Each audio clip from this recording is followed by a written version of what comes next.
Shalom. Today we are unwrapping the prophet Ovad'yah. Ovad'yah or Ovad'yah, in modern Hebrew, Ovad'yah, means servant of Yod-Heh-Vav-Heh, servant of Hashem, or worshiper of Hashem. The name Ovad'yah was common in ancient Israel and in Yehuda. In fact, 13 men named Ovad'yah are found in the scriptures, including this prophet who wrote the shortest book of the Tanakh. According to Jewish traditional writings, Ovad'yah was a proselyte, originally of Edomite origin, and it is said that he was a descendant of Eliphaz, one of the friends of Yov. He was a contemporary of Eliyahu, Yirmiyahu, Huldah, Yechezkel, and Daniel. Ovad'yah was a man of some wealth. He was a righteous follower of the commandments of God, and so he used his wealth to feed 100 poor prophets during the reign of King Achav of Israel. Finally, in order to be able to continue to support them, he actually had to borrow money at interest, which was wrong, of course, because we are not to charge interest to other Jews. But he borrowed this money from Achav's son Jehoram, who was the 9th king of Yehuda. We read this in Melachim Bet, chapter 8.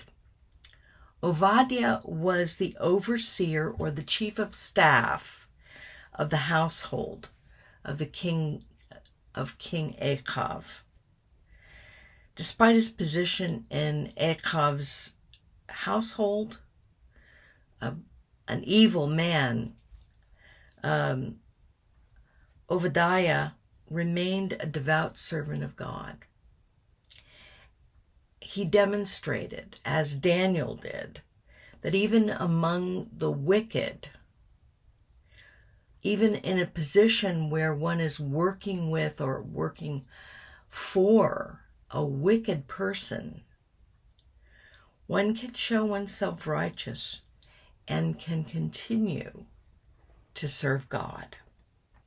Ovad'yah was known for safeguarding these 100 prophets of Hashem from Achav's wife, the wicked King Jezebel, who was the daughter of the king of Tyre. He was able to hide them and then also to provide them with food and water. These prophets, who were very likely from the school of the prophets, whose Rosh, whose head at the time of Yeshaya was Huldah. They were hidden in 2 caves very wisely, so that if one of the caves was discovered, those who were in the other cave might escape. Ovad'yah also served as an emissary between Achav and the prophet Eliyahu. Ovad'yah lived through the harsh and bitter environment of the siege, the capture, and the destruction of Jerusalem by the Babylonians. And he remained in Jerusalem after many of our people had gone into exile. These, of course, would have included Daniel and Yechezkel. Ovad'yah's prophecy focuses on God's judgment having lived and worked for two such evil people as Achav and Jezebel, without allowing their wickedness to interfere with his service to God, he was considered a most suitable person to prophesy against Edom. The founder of Edom was Esau, who had been raised by a righteous mother and father, Yitzchak and Rivka, but who had not followed in their righteous ways or sought the God of his parents or his grandparents.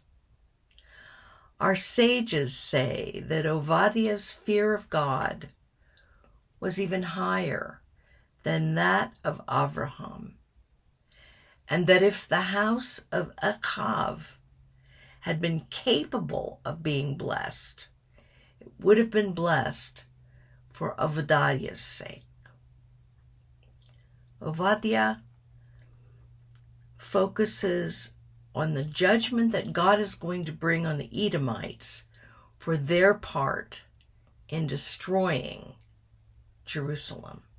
His message is that Hashem will not forget his people, even in exile. That God will accomplish his purposes through and beyond the appalling conditions which they were enduring.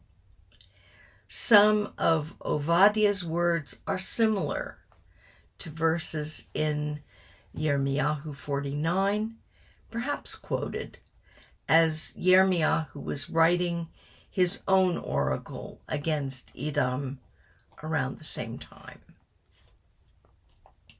I've provided you with an outline of Ovad'yah's prophecy and suggest that now, if you have not actually read Ovad'yah, it's very short, that you read it now before going any further. The prophecy of Ovad'yah is that Edom will be destroyed. This is actually a call to the Goyim, to the pagans, to destroy Edom.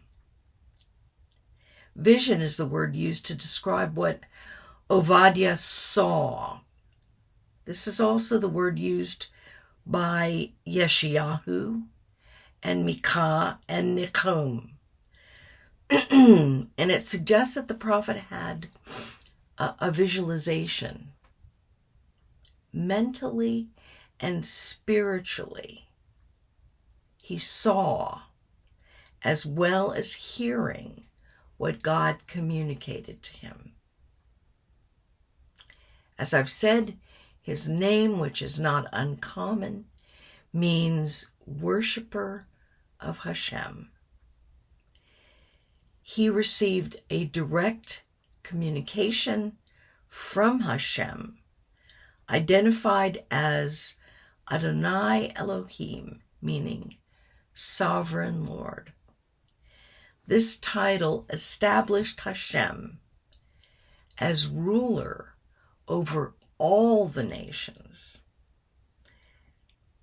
It was common during that time for people to think in terms of a deity being localized. So they tended to think of a deity as being the god of the Egyptians or of the Babylonians, the Assyrians, and so on. So it would have been comfortable for them, the pagans, to think in terms of our God as simply the God of Israel. But this title tells us that he is the ruler over all, while still having a personal relationship with the nation and people of Israel. The subject of the prophecy, as I've said, is Edom.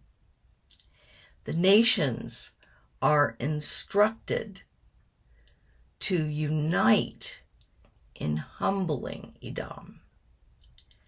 Those who eventually participated in this act were the Nabateans, the Jews under John Hyrcanus, part of the dynasty of the Maccabees, and eventually the Romans, demonstrating once again that God uses various nations, or in fact any nation he chooses, to accomplish his will. Edom was a great trading nation at this time, and they were proud of their wealth, which included copper and iron mines, both of which would have been in much demand. They considered their location in the hills of Seir nearly impregnable. But God said he would cause them to become small and despised. As with so many nations, pride was their Achilles heel. They were self-deceived, trusting in the protection provided by their elevated position. Some made their homes in high caves and in palaces scooped out of the rock, as may be seen today at Petra. They saw themselves as soaring with the eagles and living among the stars. Rather exalted ideas. Who will bring them down to the ground? The God of Israel. Edom's coming judgment would be a plunder of her wealth. You see, Edom delighted in her great wealth, which she maintained was a result of her careful political alliances and her wisdom, her well-equipped soldiers, her fertile valleys developed through irrigation, and her position along major trade routes. But God says the thieves are coming. Normally, they would steal at night when it was least expected, taking only what they wanted most. That's how thieves operate. It would be unusual for field workers who harvested grapes to leave some for the poor. But in the case of Edom, those who plundered would leave nothing. Even the hidden treasures would be ransacked and taken. Edom was proud of her beneficial alliances with neighboring nations. But these same nations, whom Edom trusted, would be her enemies. They would deceive and overpower Edom. In fact, it says those who eat your bread, erstwhile friends, would defeat and destroy Edom when it was least expected. Ultimately, however, the destroyer of Edom is Hashem, the God of Israel. He will destroy the wisdom of Edom, who will be in total ignorance of what is planned against her. He will make their warriors ineffectual, and he will bring slaughter to Mount Seir. In the late 6th or early 5th century BCE, the Nabateans persuaded their allies, the Edomites, to invite them to a great and sumptuous banquet. Once inside Edom, with all of the Edomites' defenses down, the Nabateans turned on their hosts. The conquest was overwhelming, and Edom was never again an independent nation. Why did this happen? Well, here is the historical account. Edom refused to allow Israel to pass through their land when Israel was on the way to Haaretz. We read this in Bamidbar 20. Although God forbade Israel to hate Edom, since the two nations were related. Edom was hostile to Israel throughout its history. We read in Yechezkel 35:5. Under King Shaul, King David, and King Solomon, Edom joined with Moab and Ammon to attack Yehudah. Although, as it turned out, the attack ended with the defeat of Edom by her allies, Moab and Ammon. Edom rebelled against Yehudah in the reign of Jehoram, but Amaziah crushed Edom. The Nabateans, the stone carvers of Petra, who came from northern Arabia, drove out most of the Edomites, and they settled in Idumea. And then the Maccabees, under John Hyrcanus, converted the remaining Edomites. Herod the Great was an Edomite who married the last remaining descendant of the Maccabees.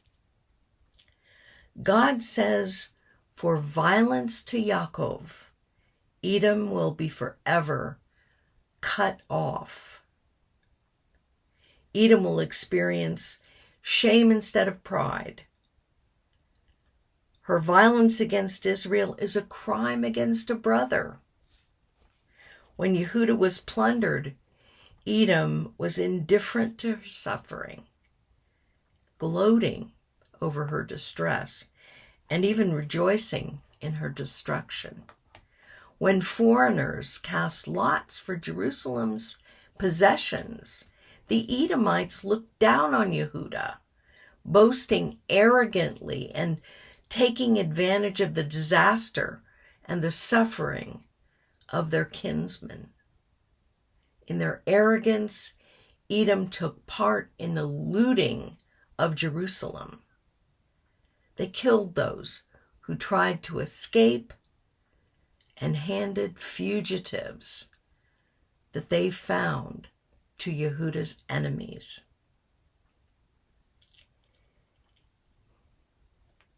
All of Israel's enemies will be judged by God. Edom is an example of God's coming judgment upon all the nations. As they have acted towards Israel, so it will be done to them on the day of Adonai. Those who have sought the destruction of Israel literally stick their finger in God's eye. They are, in fact, standing against the sovereign God. Edom's fate foreshadows that of all the nations who come against Israel in the past and in the future. We know that when Mashiach returns, nations of the world will mount a military action against Israel, and Mashiach will return to defend his people. The day of Adonai references not a particular day, but the time when God will bring all things, the whole earth and all its people, under his rule. These nations will be utterly destroyed.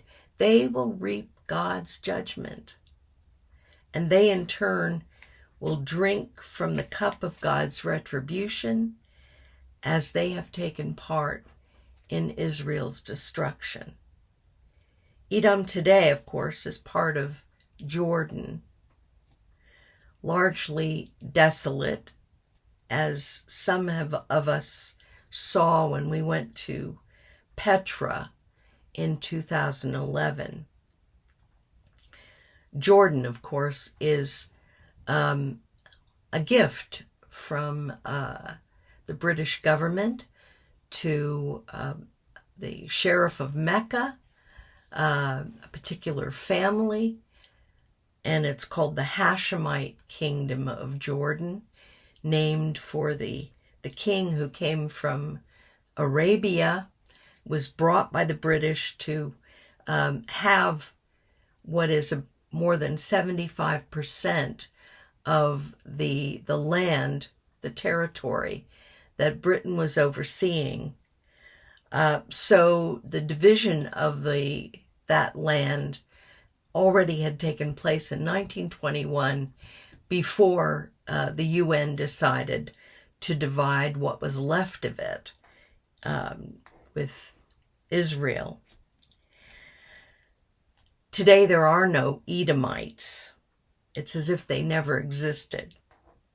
And this land area given by God to Israel will eventually belong to Israel when Mashiach returns. Our prophecy concludes with God's pronouncement upon our people, his covenant people, and our eternal future. Israel will be freed from all of her enemies. Mount Zion, which is synonymous with Jerusalem and Israel, so often desecrated by Israel's enemies, most recently by Jordan between 1948 and 1967, when they took tombstones and used them as pathways on their streets and destroyed our synagogues. Jerusalem will be occupied only by the descendants of Yaakov. Yaakov standing for the southern kingdom and Yosef standing for the northern kingdom will be reunited. This will be done by God's command, and Israel will repossess the land of Esau, which is rightly ours, given to us by Hashem. We read, those in the Negev will repossess the mountain of Esau. This will fulfill the prophecies of Bamidbar 24, Yeshayahu 11, and Amos 9. Those in the Shephelah, the land of the Plishtim, the Philistines, along the coastal plains, will be repossessed by our people. They will repossess the field of Ephraim, the field of Shomron, and Benjamin will occupy Gilead. All of central Israel will be reclaimed, and Benjamin will hold land beyond the Jordan.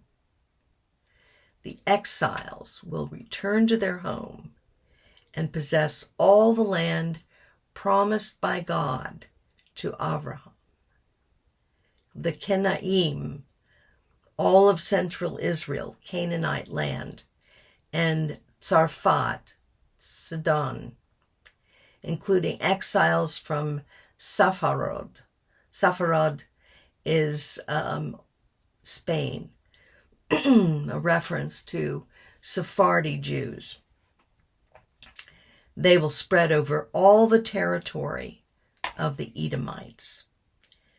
But the kingship will belong to Adonai, we read in Zechariah 14. Judges, deliverers will govern our people throughout all our territories. Israel will be restored fully, beyond even what we see today, and will be reconciled with Hashem, occupying all the land God has promised. Those who respond to the Rakamim, the mercy and compassion, and the Chesed, the loving kindness of Hashem, will gain everything, while those who reject him will receive their just deserts. Do not be deceived. God is not mocked. A man reaps what he sows. Finally, these words from Ivratim. It is a terrible thing to fall into the hands of the living God. Next time, in 2 weeks, we will be unpacking Chagai. So read ahead. God bless and keep you. I hope to see you on Shabbat.